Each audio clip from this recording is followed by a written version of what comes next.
हरियाणा की हर अपडेट के लिए बेल आइकन दबाएं और सब्सक्राइब करें STV हरियाणा न्यूज। नमस्कार, आपके साथ मैं अनामिका अजय मिश्रा और आप देख रहे हैं सुपर फास्ट 100।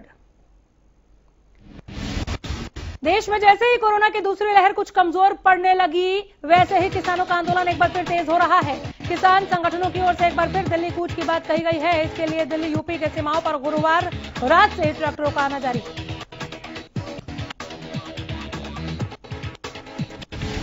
किसानों के प्रदर्शन को देखते हुए चंडीगढ़ पुलिस ने जारी की ट्रैफिक एडवाइजरी। चंडीगढ़ आने वाले सभी 13 एंट्री पॉइंट सील किए गए। सुबह 10 से शाम 6 बजे तक सभी एंट्री पॉइंट्स रखे जाएंगे बंद।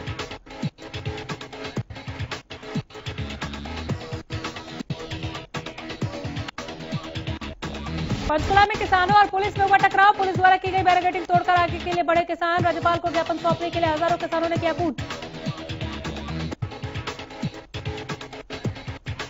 भारतीय किसान यूनियन के राकेश टिकैत का कहना है कि रिहर्सल इसलिए हो रही है कि 26 तारीख नजदीक है। किसान 26 तारीख को भी नहीं भूलेगा, कभी नहीं भूलेगा। हर महीने 26 तारीख आएगी, किसान ट्रैक्टर रिहर्सल करेंगे।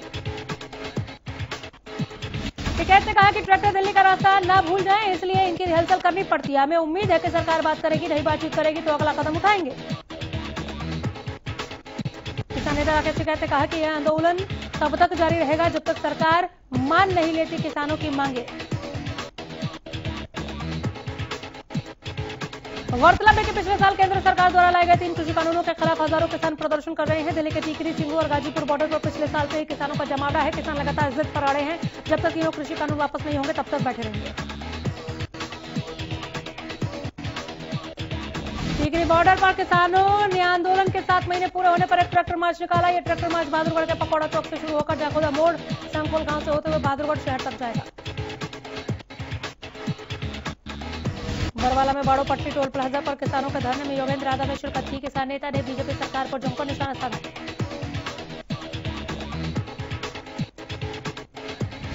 उन्होंने कहा कि बीजेपी के लोगों को संविधान की भाषा समझ नहीं आती, इन्हें सिर्फ वोट की भाषा समझ आती है। उन्होंने कहा कि किसी भी हालत में वो कृषि कानूनों को रद्द करवाएंगे, तब तक डटे रहेंगे।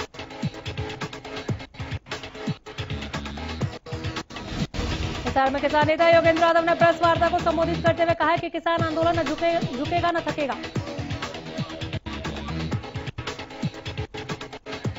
प्रदेश में सरकार के मंत्री और विधायकों का विरोध का सिलसिला कम होने का नाम नहीं ले रहा। मंत्री या विधायक जहां भी अपने कार्यक्रम के तहत जाते हैं, किसान वहीं विरोध करने पहुंच जाते हैं।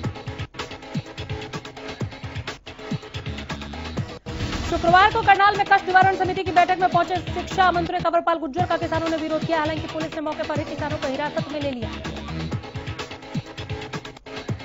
वहीं किसानों को हिरासत में लेने की सूचना मिलते ही मौके पर और किसान इकट्ठा हो गए। किसानों ने कहा कि अगर हिरासत में लिए गए किसानों को नहीं छोड़ा गया तो बड़ा प्रदर्शन करेंगे। शुक्रवार को किसानों के दल के साथ किसान नेता लखविंदर सिंह चौधरी देवीलाल यूनिवर्सिटी पहुंचे, जहां उन्होंने छात्रों की गाड़ियों से किसान आंदोलन में झंडे हटवाने का विरोध किया। यहां सुरक्षा कर्मियों से भी किसान प्रतिनिधियों की झंडा हटाने को लेकर बहस हुई। इसके बाद मौके पर सिविल लाइन पुलिस भी पहुंच गई। साथ ही यूनिवर्सिटी के कुलपति डॉक्टर अजमेर सिंह मलिक भी मौके पर आए। किसानों ने आरोप लगाया कि विश्वविद्यालय को राजनीति का अखाड़ा बना दिया गया है। राजनीतिक पार्टियों का कार्यक्रम होने पर किसी को आपत्ति नहीं है। इसके विपरीत किसान आंदोलन के झंडे गाड़ियों से जबरदस्ती उतरवाए जा रहे हैं।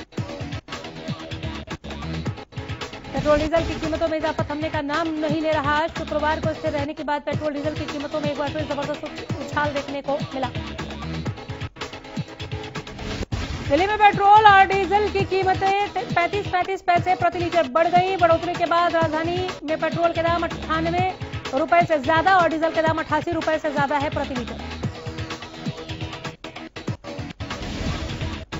राजस्थान, मध्य प्रदेश, महाराष्ट्र, आंध्र प्रदेश, तेलंगाना, कर्नाटक, जम्मू कश्मीर, ओडिशा और लद्दाख में पेट्रोल ने 100 रुपए का आंकड़ा पहले ही पार कर लिया है।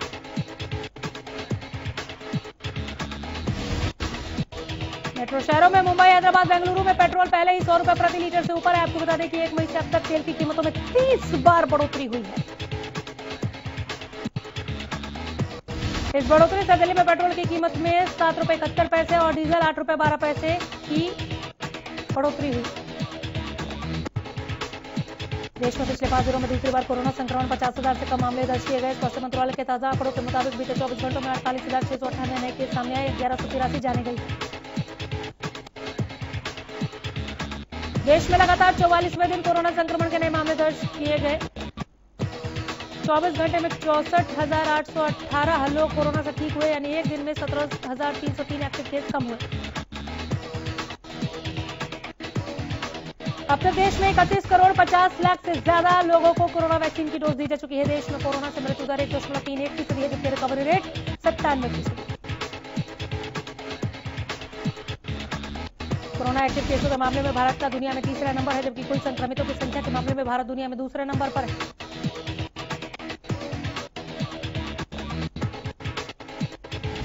हरियाणा में पिछले 24 घंटे में कोरोना के 140 नए मरीजों की पहचान हुई। एक दिन में कोरोना से 18 मरीजों ने गंवाई जान। एक्टिव मरीजों का आंकड़ा 2000 के नीचे।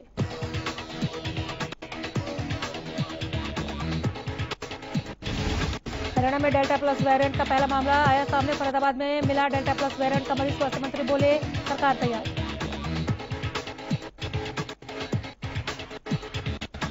कोरोना की तीसरी लहर की संभावनाओं के बीच अंबाला प्रशासन एक्टिव हो गया है। अंबाला के उपायुक्त विक्रम ने जानकारी साझा करते हुए बताया कि कयास लगाया जा रहा है कि डेल्टा प्लस वेरिएंट से कोरोना की तीसरी लहर फैल सकती है।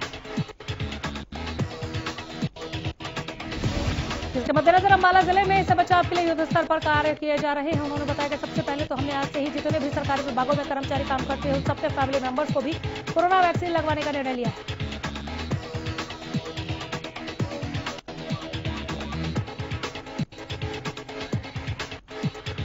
इसके अलावा रेस्टोरेंट और इंडस्ट्रीज में जिनके सभी कर्मचारियों को कोरोना की दोनों वैक्सीन लगाई जा चुकी है, वहां पर हम बाकायदा स्पीकर लगाकर आप जिनको जागरूक करेंगे कि ये जगह आपके लिए सुरक्षित है।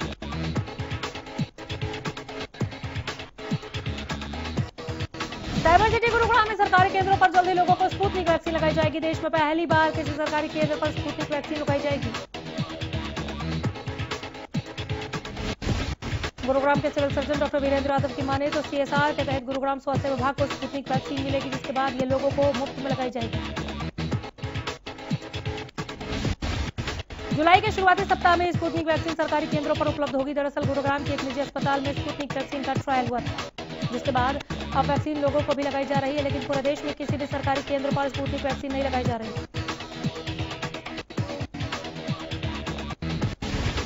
गुरुग्राम में स्वास्थ्य विभाग ने कोरोना टीकाकरण की नई शुरुआत करते हुए मेट्रो यात्रियों को एक बड़ा तोहफा दिया। जी हां, अब मेट्रो में यात्रा करने वाले लोगों को स्वास्थ्य विभाग वैक्सीन लगवाने की सुविधा मेट्रो स्टेशन पर ही उपलब्ध करवा रहा है। स्वास्थ्य विभाग देवासी के उड़ा सिटी सेंटर मेट्रो स्टेशन परिसर में कोरोना रोधी टीका केंद्र बनाएगा और 1 जुलाई से मेट्रो स्टेशन पर लोगों का टीकाकरण शुरू किया जाएगा।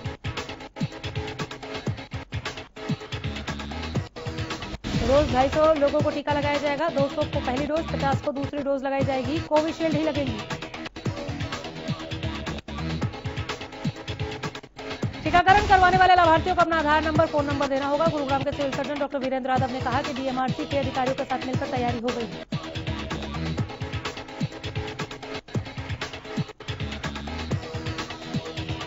कोरोना की दूसरी लहर के दौरान दिल्ली में ऑक्सीजन संकट पर राजनीति तेज हो गई है। अनिल विज ने 20 से लेकर केजरीवाल पर झूठे आंकड़े पेश करने का आरोप लगाया। कोरोना काल में जरूरत से ज्यादा ऑक्सीजन हासिल करने का आरोप लगाया। किसानों के राजभवन घेराव पर अनिल विज ने कहा कि आंदोलनकारी किसानों में निराशा आ चुकी है। किसान आंदोलन को जिंदा रखने के लिए किसान नेता कुछ न कुछ प्रोग्राम करते रहते हैं। राहुल गांधी के किसानों पर समर्थन को लेकर विज ने कहा कि कांग्रेस पर उस व्यक्ति के साथ है, हर उस व्यक्ति के साथ है जो देश में एकता अखंडता को भंग कर देश में अशांति लाना चाहता है। इसके साथ ही फरीदाबाद में डेल्टा प्लस का पहला मामला सामने आया। अनिल विज ने कहा कि सरकार पूरी तरह से सजग है।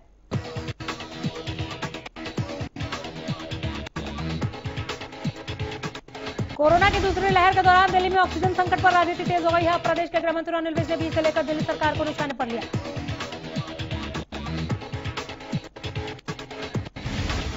विज ने ट्वीट करके लिखा कि केजरीवाल सरकार के झूठे आंकड़े पेश करके कोरोना काल में जरूरत से ज्यादा ऑक्सीजन हासिल करने से दूसरे राज्यों पर इसका असर पड़ा है। ऑक्सीजन की कमी से जिन मरीजों की मौत हुई उसके लिए केजरीवाल और उनके सहयोगियों पर हत्या का मामला दर्ज किया जाना चाहिए।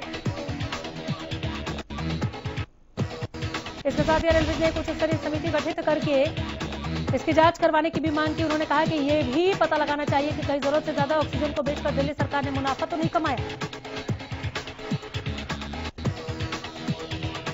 रोहतक पहुंचे इनेलो नेता अभय सिंह चौटाला ने प्रदेश की सरकार पर निशाना साधते हुए लुटेरों का गिरोह बताया। कहा मौजूदा मुख्यमंत्री ने भ्रष्टाचार के मामले में सभी पिछले मुख्यमंत्रियों के रिकॉर्ड तोड़ दिए। उन्होंने कहा कि ओम प्रकाश चौटाला ठीक होने के बाद जहां जनता के बीच जाएंगे वहीं किसान आंदोलन में टीकरी और सिंघू बॉर्डर पर जाकर किसानों के साथ बातचीत कर सरकार को झुकने के लिए मजबूर कर देंगे। उन्होंने पूर्व मुख्यमंत्री भूपेंद्र सिंह हुड्डा पर बीजेपी के साथ मिली भगत का आरोप लगाया। अभय सिंह चौटाला रोहतक में कार्यकर्ता सम्मेलन में शिरकत करने के लिए पहुंचे थे।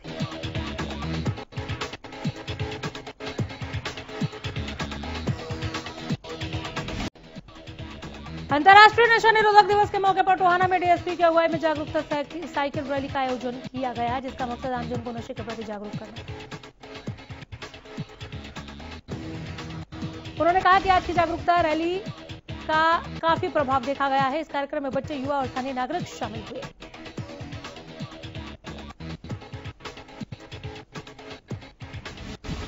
पलवल में भी विश्व नशा मुक्ति दिवस पर बाल कल्याण परिषद द्वारा साइकिल रैली का आयोजन किया गया। इस रैली को पलवल के विधायक दीपक मंगला ने हरी झंडी दिखाकर रवाना किया। विधायक मंगला ने कहा कि आज का युवा वर्ग नशे के चक्कर में पड़कर अपने रास्ते से भटक रहा है। युवाओं की ये साइकिल रैली समाज में नशे के बढ़ते प्रभाव को रोकने में मील का पत्थर साबित हुई। उन्होंने कहा कि इस तरह के आयोजनों का जगह जगह पर होना बहुत जरूरी है ताकि पूरे समाज को नशा मुक्त किया जा सके। पलवल में बाल कल्याण परिषद मानद महासचिव प्रवीण अत्री ने बच्चों को सेफ्टी किट देते हुए बच्चों के विकास से ही स्वस्थ समाज का सपना साकार होगा, ये बात कही। अत्री ने कहा कि संकट की स्थिति में बच्चों के कल्याण के लिए बाल कल्याण परिषद पूरी ईमानदारी के साथ काम कर रहा है। परिषद ने कोरोना काल के दौरान स्लम बस्तियों में करीब 5000 बच्चों को सेफ्टी किट बांटी और कोरोना महामारी से बचाव के लिए जागरूक किया। अत्री ने कहा कि परिषद का उद्देश्य बाल कल्याण के कार्य और गतिविधियों को प्रदेश के हर उस बच्चे तक पहुंचाना है जिसमें प्रतिभा है लेकिन वो संसाधनों के अभाव में अपनी प्रतिभा नहीं दिखा पाता। बाल कल्याण परिषद महिलाओं को आत्मनिर्भर बनाने के लिए कौशल केंद्र भी शुरू करेगा ताकि घरों में रहने वाली महिलाओं को ट्रेनिंग देकर आत्मनिर्भर बनाया जा सके। महासचिव अत्री के पलवल पहुंचने पर जिला बाल कल्याण अधिकारी सुरेखा डागर ने उनका स्वागत किया। राई के नहरी गांव और अन्य गांवों के ग्रामीणों ने कुंडली स्थित 132 केवीए सब स्टेशन पर जोरदार हंगामा किया। ग्रामीणों का आरोप है कि बिजली निगम के मीटर रीडर ने घर बैठे ही मीटरों की रीडिंग कर दी। फिर क्या था, उपभोक्ताओं को 30 से 40 हजार का बिल भेज दिया गया। जब मीटर रीडर से पूछा गया तो उसने कोविड का बहाना बना दिया। ग्रामीण ज्यादा बिल आने से नाराज है। प्रदर्शनकारी लोग कह रहे हैं कि गांव के गरीब लोग हैं, बिजली के इतने सारे बिल कहां से देंगे, असमर्थ है। उन्होंने मीटरों की दोबारा रीडिंग की भी मांग की लेकिन किसी ने सुनवाई नहीं की।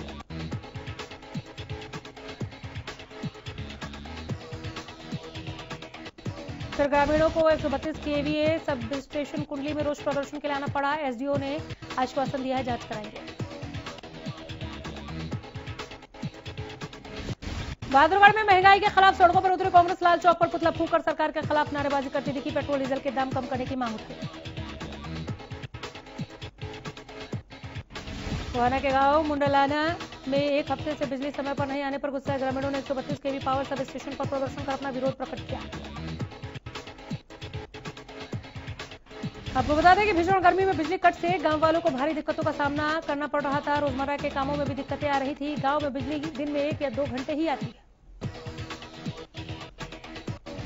शुक्रवार को तेज आंधी के कारण सुबह से ही बिजली गुल है। गांव वालों का कहना है कि बिजली विभाग में कोई भी फोन नहीं उठाता और न ही यहां लाइनमैन मिलता है। ग्रामीणों ने आरोप लगाते हुए कहा कि अधिकारियों से बार बार शिकायत करने पर भी कोई सुध नहीं लेता। प्रदर्शन के दौरान 2 घंटे तक कोई भी अधिकारी पावर हाउस नहीं पहुंचा लेकिन ग्रामीणों के पावर हाउस में आने की सूचना के बाद पुलिस जरूर मौके पर मौजूद है। एक तरफ जहां पूरे देश में पेड़ पौधे लगाने के लिए सरकार और सामाजिक संस्थाएं लगातार लोगों को जागरूक कर रही है तो वहीं प्रतिला के गांव चंदावली से डिजिटल पार्क से शरारती तत्वों ने करीब 100 पेड़ काट दिए। गांव के सरपंच गिरिराज यादव ने बताया कि पार्क में पहले गांव के ही कुछ लोगों ने अवैध रूप से कब्जा किया हुआ था जिसे उन्होंने खाली करा दिया। उसी बात की रंजिश रखते हुए रात को पेड़ काटे गए। शिकायत पुलिस को दे दी गई है जिसके बाद पुलिस मामला दर्ज करके जांच में जुटी। हरियाणा का पहला डिजिटल पार्क गांव चंदावली में बनाया गया, जिसका उद्घाटन सीएम मनोहर लाल, केंद्रीय मंत्री कृष्णपाल गुर्जर ने किया था। गनाहरी गांव के ग्रामीणों ने कुंडली स्थित 132 केवीए सब स्टेशन पर हंगामा किया। दरअसल ग्रामीणों का आरोप है कि बिजली निगम मीटर की रीडिंग गलत करके उपभोक्ताओं को 30 से 40 हजार रुपए का बिल भेजा है। गांव के प्रधान महेश शर्मा ने ये जानकारी दी।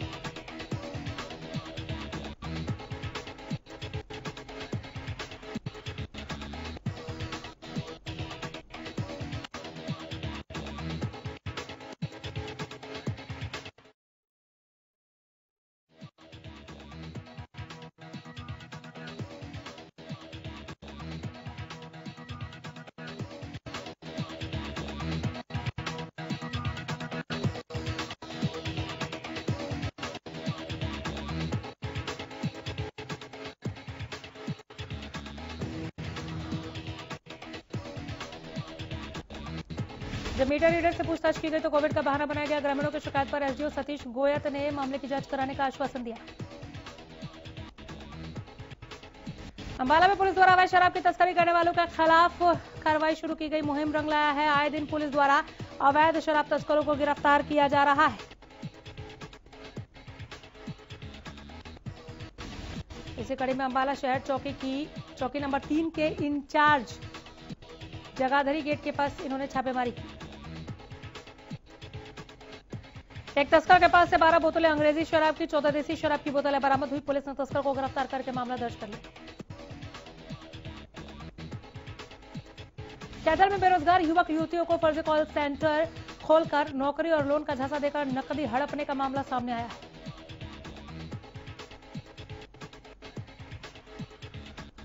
पुलिस अधीक्षक ने बताया कि आरोपियों ने नोएडा में फर्जी कंपनी बनाकर फर्जी कॉल सेंटर खोला हुआ था, जहां से युवाओं को फोन और मेल के जरिए नौकरी का झांसा देकर बुलाया जाता था।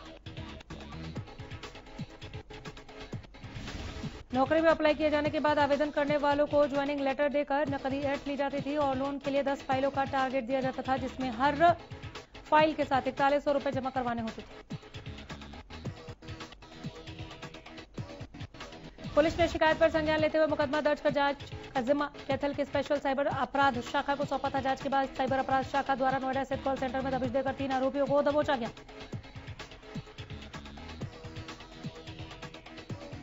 गुरुग्राम के वाइल्ड लाइफ विभाग ने कछुआ तस्कर को गिरफ्तार कर बड़े मामले का खुलासा किया है।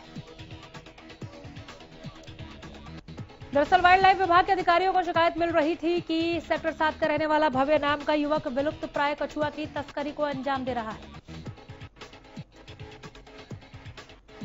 इसके बाद वाइल्ड लाइफ अधिकारियों ने ट्रैप लगाकर इस शख्स को गिरफ्तार कर इसके कब्जे से 33 कछुओं को बरामद किया, जो कि विलुप्त के कगार पर है। बहरहाल वाइल्ड लाइफ विभाग इस तस्कर से पूछताछ करने से जुटा है।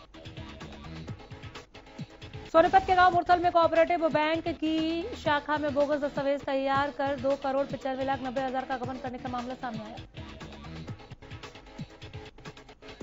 मुरथल शाखा के तत्कालीन प्रबंधक समेत 18 लोगों के खिलाफ मामला दर्ज कर लिया गया है। अमानत में खयानत, गबन, धोखाधड़ी, रिकॉर्ड से छेड़खानी का आरोप। आपको बता दें कि कोऑपरेटिव बैंक के महाप्रबंधक संजय हुड्डा ने एसपी सोनीपत को इस मामले की शिकायत दी है। महाप्रबंधक ने आरोप लगाते हुए कहा कि 14 दिसंबर 2015 को 10 JLG ग्रुप को 20 लाख का ऋण दिया गया। इसकी फाइल अनुमति के लिए मुख्यालय तक पहुंची ही नहीं। मनोज कुमार ने महाप्रबंधक की शक्तियों का दुरुपयोग करते हुए स्वयं महाप्रबंधक के फर्जी हस्ताक्षर कर गलत तरीके से ऋण देकर अपने चहेतों के खातों में जमा करवा दिया।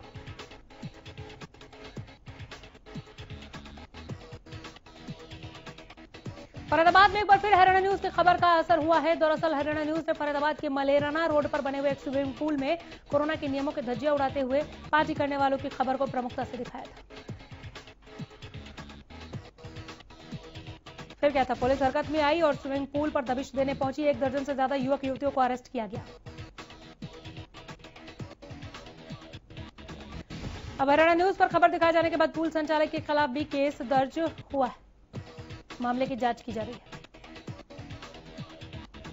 पलवल में ओमक सिटी के सामने ढाबे पर खाना न देने पर रसोइये को गोली मारकर हत्या करने का मामला सामने आया। आपको बता दें कि हजारों के नकदी लूटने, ढाबा मालिक से फोन पर रंगदारी मांगने के मामले में गिरफ्तार किए गए दोनों आरोपियों को पुलिस ने रिमांड अवधि पूरा होने पर जेल भेज दिया। पुलिस ने रिमांड अवधि के दौरान दोनों आरोपियों से वारदात में प्रयोग की गई पिस्तौल, बाइक, एक कारतूस, लूटी हुई रकम से कुछ राशि भी बरामद की। पुलिस का कहना है कि आरोपियों के 2 अन्य साथी अभी भी पुलिस की गिरफ्त से बाहर है, उन्हें भी जल्द गिरफ्तार कर लिया जाएगा। पूछताछ में आरोपियों ने अपना नाम श्याम ठाकुर निवासी हथीन मोड़, सुशांत निवासी गोरेला मोहल्ला पलवल बताया। गोवारा में एक दिल दहला देने वाला मामला सामने आया, जहां एक व्यक्ति ने दहेज की मांग पूरी न होने पर गर्भवती पत्नी की गला काटकर हत्या कर दी। पृथला के नरहावली गांव में एक युवक के साथ मारपीट कर उसके साथ हैवानियत का मामला सामने आया। घटना के बाद घायल को सिविल हॉस्पिटल में ले जाया गया, जहां वो उपचाराधीन है।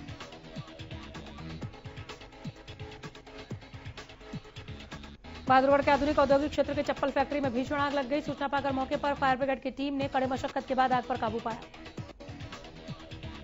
हादसे में फैक्ट्री में रखा लाखों का सामान जलकर राख हो गया। फिलहाल अभी तक आग लगने के कारणों का पता नहीं चल पाया। भारतीय स्टार बैडमिंटन खिलाड़ी और रियो ओलंपिक के रजत पदक विजेता पीवी सिंधु टोक्यो ओलंपिक के लिए भारतीय दल के 2 ध्वजवाहकों में से एक की दौड़ में सबसे आगे। फिलहाल यहीं रुक रहे। नमस्कार।